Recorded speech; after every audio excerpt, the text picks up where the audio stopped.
upcoming artists are usually asking, how do I get signed?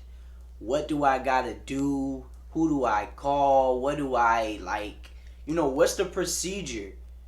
Yo, today I just felt like I had to touch base with how to get signed to a major label, you know what I'm saying? Or even get a look. So, as an upcoming artist or an aspiring artist, your first move is to make sure you have a very strong catalog. You must have lots of music and music that actually sticks. When I say actually sticks, you can have 1,000 songs. Let's be realistic. And if none of them are good quality and you recorded them in your mom's basement, bro, that's not going to work. But let's be realistic. Say you have, a good wave on the internet also. Say your social media, your Facebook, your Instagram, and everything you're on platform-wise is actually up. It's a really good thing when it comes to actually trying to get signed to a label, because back in the days, let's say before the streaming era, before the internet, labels would invest a lot of money into you. They had all types of artist development, and they were willing to spend money on you. They really seen your talent, spent money. These days, the label's like, look, we don't have the time to do that and invest 50% into an artist or 100%. So we're looking for artists that can go halfway with us.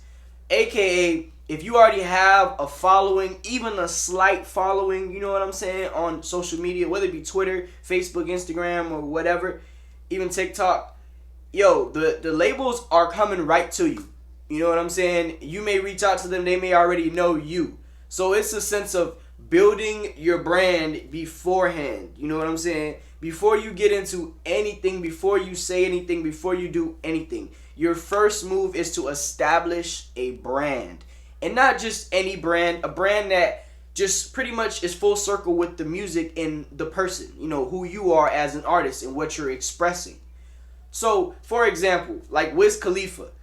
We know what Wiz Khalifa is about. We know what Wiz Khalifa does. So you know what I'm saying? It's kind of a given for him to be a part of the marijuana industry or this industry or whatever it may have you.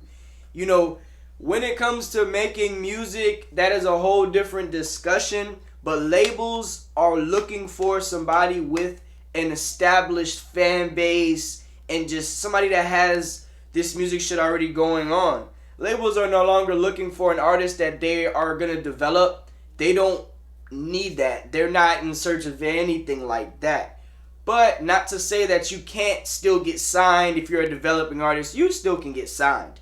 But it's very rare and it doesn't really occur as much. If you know someone, maybe hey, you could probably slip through the cracks and, get in. But that doesn't mean that you're going to be, put at the forefront of the label or whatever is going on in that label or organization. You may be in the back because what do you have to offer? So it makes sense. It all kind of comes together. Labels do not have the time to sit here and train an artist and bring them up. They don't. If it's an indie label, they may actually invest in you and actually, put you up. Other than that, these labels are just for what you can give them and what they can get from you. You know what I'm saying? And that's just what we've come to in this game.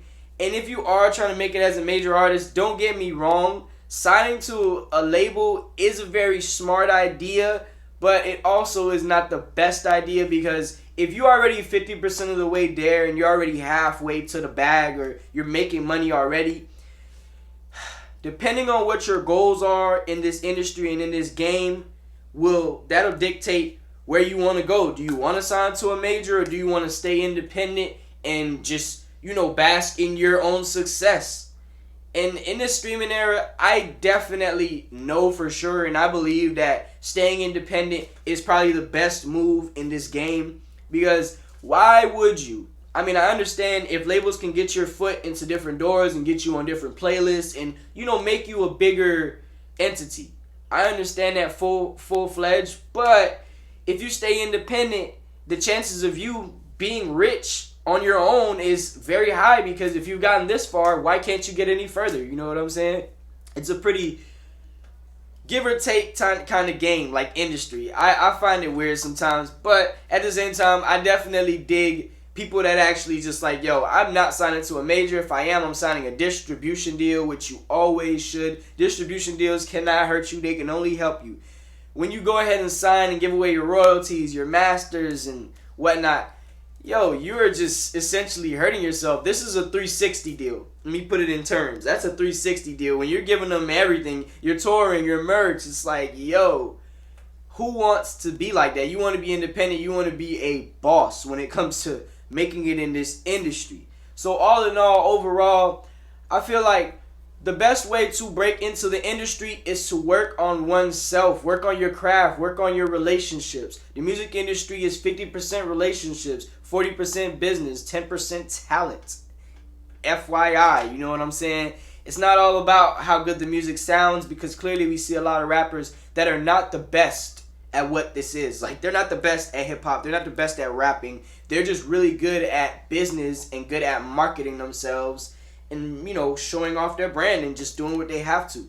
And that wins every time in this streaming era. So it's very essential to pay attention to just how you do what you do, how your social media is flowing, your analytics, and your team and who you're working with and what you're trying to achieve through this music.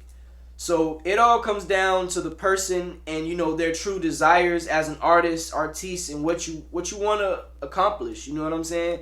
So if you feel like, yo, I want to be the best rapper in the world, I want to be all over, your best bet is to go ahead, go sign with a major and, you know, try your best, build your brand and make sure they want to pay you, you know, set your price.